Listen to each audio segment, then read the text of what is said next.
জালিম দোয়া করবে না।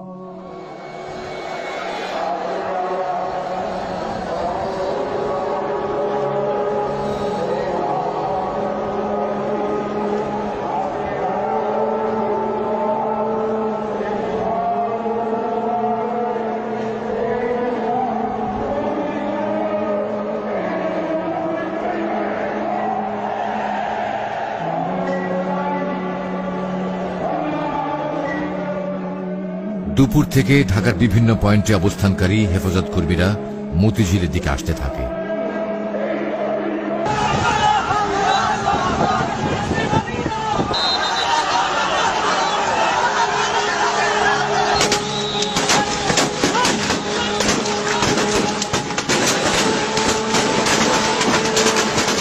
কিন্তু মতিঝিল আসার পথে বিভিন্ন স্থানে হেফাজত কর্মীরা সরকার দলীয় ক্যাডার ও আইন শৃঙ্খলা বাহিনীর সদস্যদের নানা রকম হামলা ও বাধার মুখে পড়ে।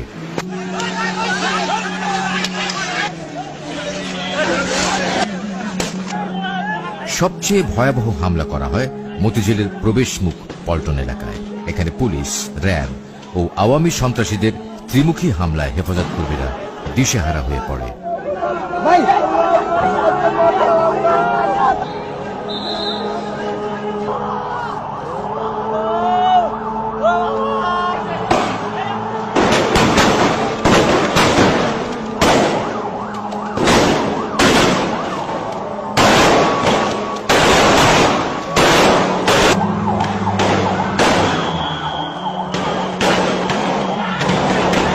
সন্ধ্যায় পুলিশ র্যাবের ছত্রছায়ায় আওয়ামী যুবলীগের কর্মীরা বায়তুল মোকাররম মসজিদ এবং এর সন্নিহিত এলাকা দখলে নিয়ে ভয়াবহ তাণ্ডব চালায়। পল্টন এলাকার অফিস, ব্যবসা প্রতিষ্ঠানে ভাঙচুর, লুটপাট ও অগ্নিসংযোগ করে ত্রাসের রাজত্ব সৃষ্টি করে।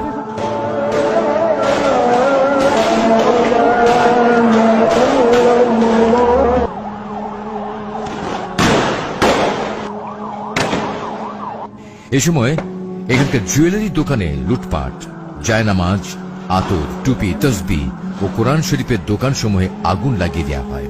পুড়িয়ে দেয় হাজার হাজার কোরআন শরীফ।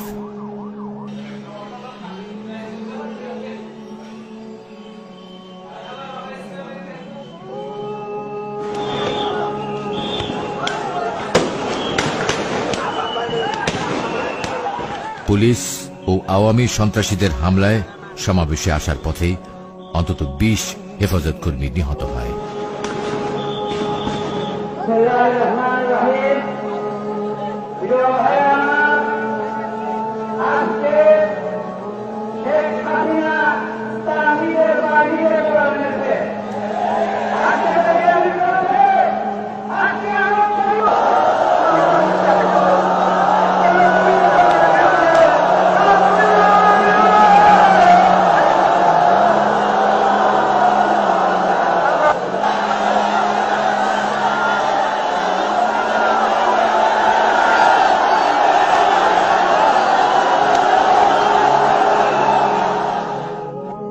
আমাদের কাছে প্রশ্ন করা হয়, 6টার পরে আপনারা কেন অবস্থান করলেন?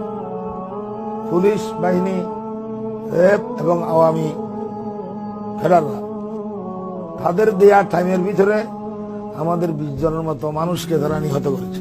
যেখানে আমাদের এত নেতাকর্মী শহীদ হয়, নিহত হয়, তাদের রক্তের বদলায় সেই প্রতিবাদে আমরা কি একটা রাত অবস্থান করতে পারি না?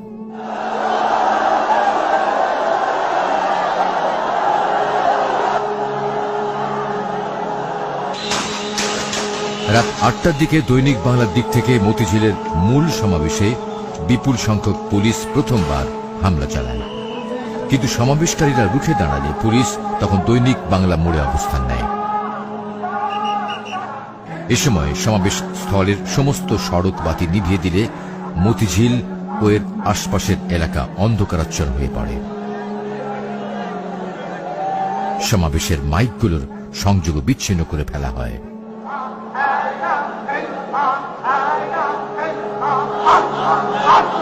সমাবেশ থেকে বলা হয়, তাদের নেতা আল্লামা শফি মতিঝিলে এসে পরবর্তী কর্মসূচি ঘোষণা না করা পর্যন্ত তারা মতিঝিল এলাকা ত্যাগ করবেন না।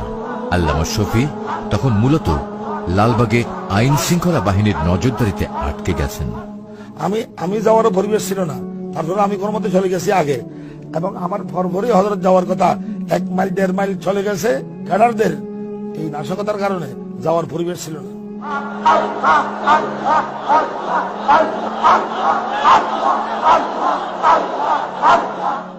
যারা বেশি ক্লান্ত হয়ে গেছে তারা ঘুমে গেছে, আর বাকিরা জিকির করতেছে।